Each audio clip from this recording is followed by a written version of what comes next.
Hi everybody, Jason Davis here. Welcome to Davis Up Front on Compass Football. Let's get into some of the biggest stories in the beautiful game from around the world.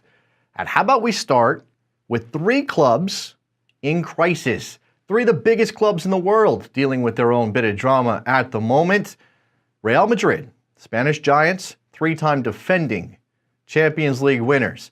Dealing with a bit of trouble right now. 7th place in La Liga, 14 points for their start.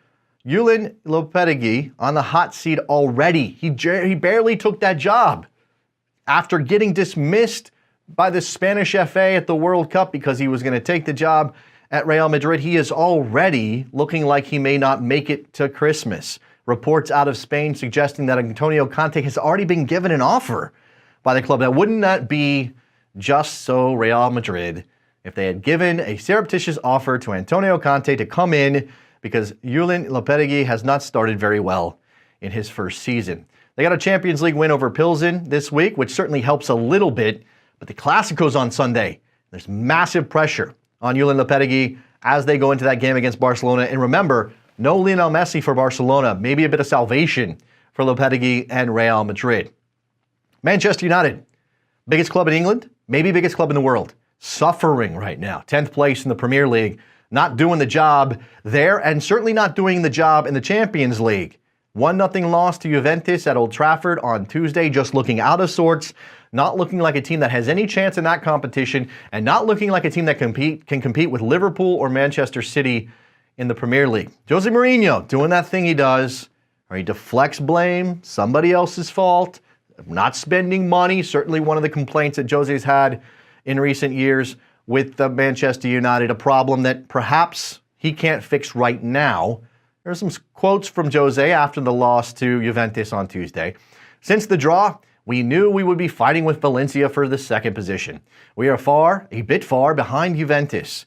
They are in a different level of quality, stability, experience, and know-how. To go to the Juventus level, Barcelona, Real Madrid, how can you reach that level? Manchester City level? It sounds like a man who has already ceded the Premier League title. Certainly being in 10th place doesn't help the argument that they have any chance at it at all. And he's thrown his hands up and he's given up. And now, who knows what's next for Manchester United and Jose Mourinho. They host Everton on Sunday. Bayern Munich, German Giants, FC Hollywood.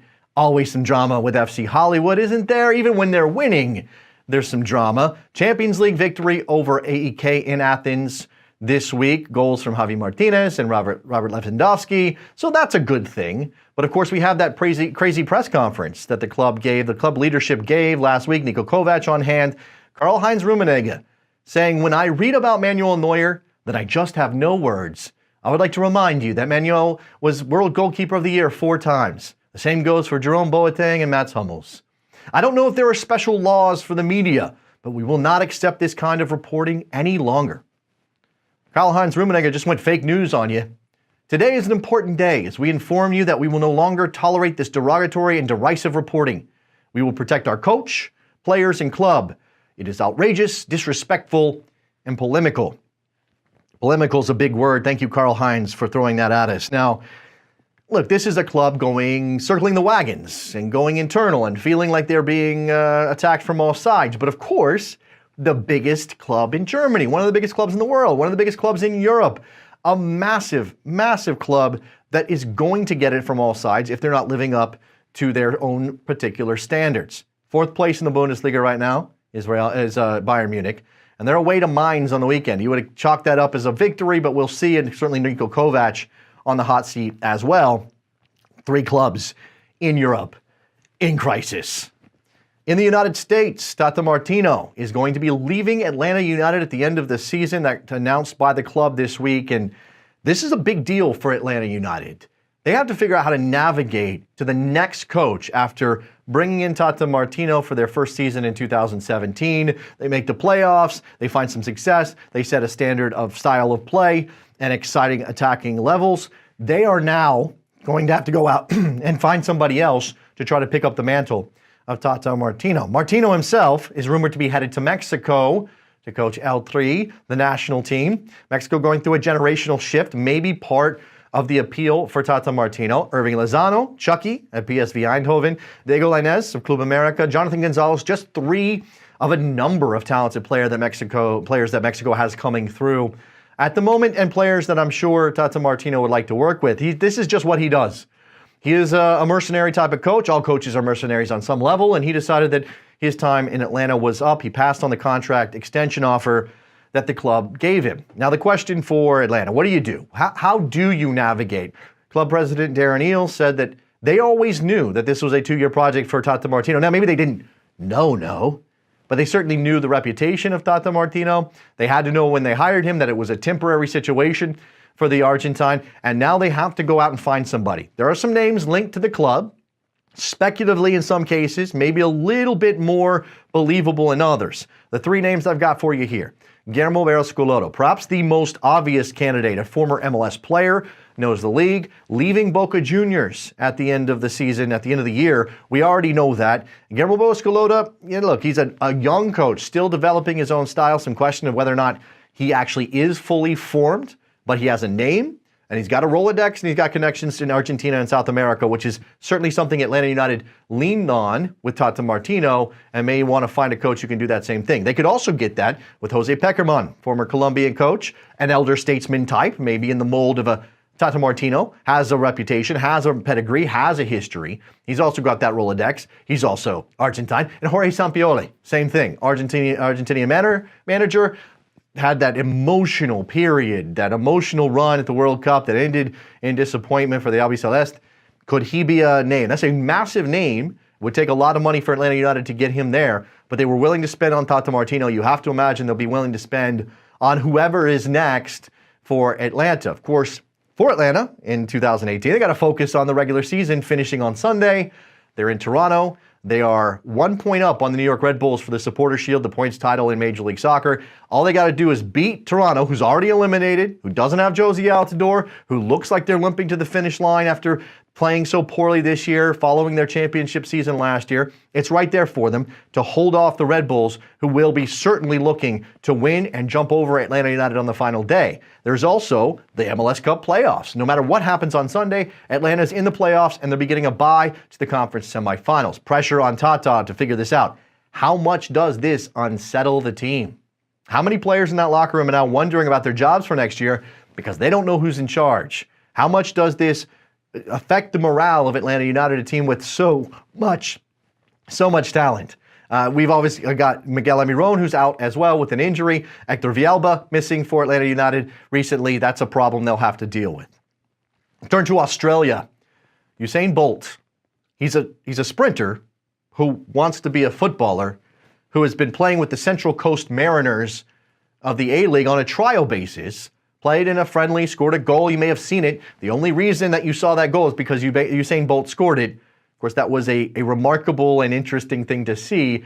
A former track great trying to turn to soccer and become a professional player. Now, he played well enough that the Central Coast Mariners thought, we can offer this guy a contract. It's maybe a publicity stunt, but there's at least something here. They offered him a pretty okay offer of $150,000. Usain Bolt said, no, thank you. I want $3 million. Lord, give me the confidence to ask for millions of dollars at the thing that I am second best at. Usain Bolt got some you-know-whats on him. The team says they cannot possibly pay him that much unless a third party comes in to make up the difference.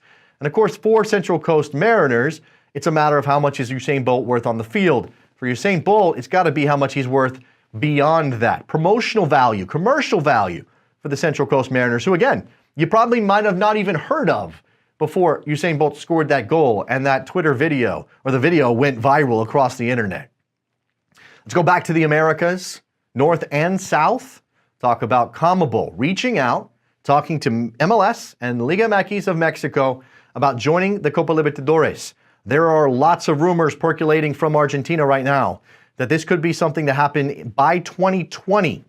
Now, a combined tournament would obviously be massive, include tons of travel, especially for those teams going north to south and south to north.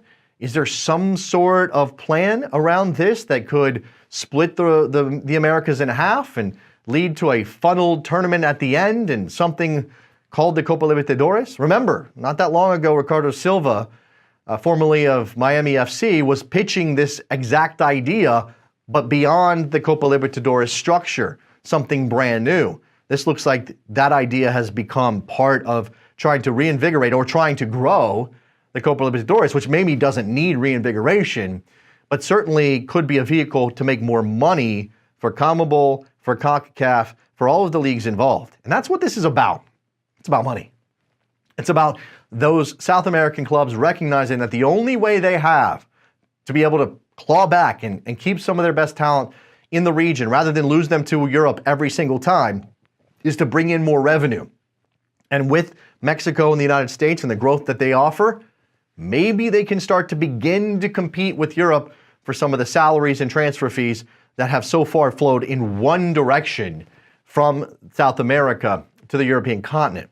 For Major League Soccer, prestige. It's obvious. You get a chance to play in the Copa Libs, and you get your chance to attach yourself to that history, and maybe your teams do well enough. The question for MLS, of course, is, well, are their teams ready? Is anybody in Major League Soccer really ready to compete for this title? Is there a team that could go down to South America and handle the travel and deal with the environment and perhaps deal with a congested schedule? Liga MX teams have been in this tournament before. They've made the final before. Bringing them back in just makes a lot of sense. Now, the other question here for me is this meant to take the place of the CONCACAF Champions League as the primary international competition for both Mexico and Major League Soccer?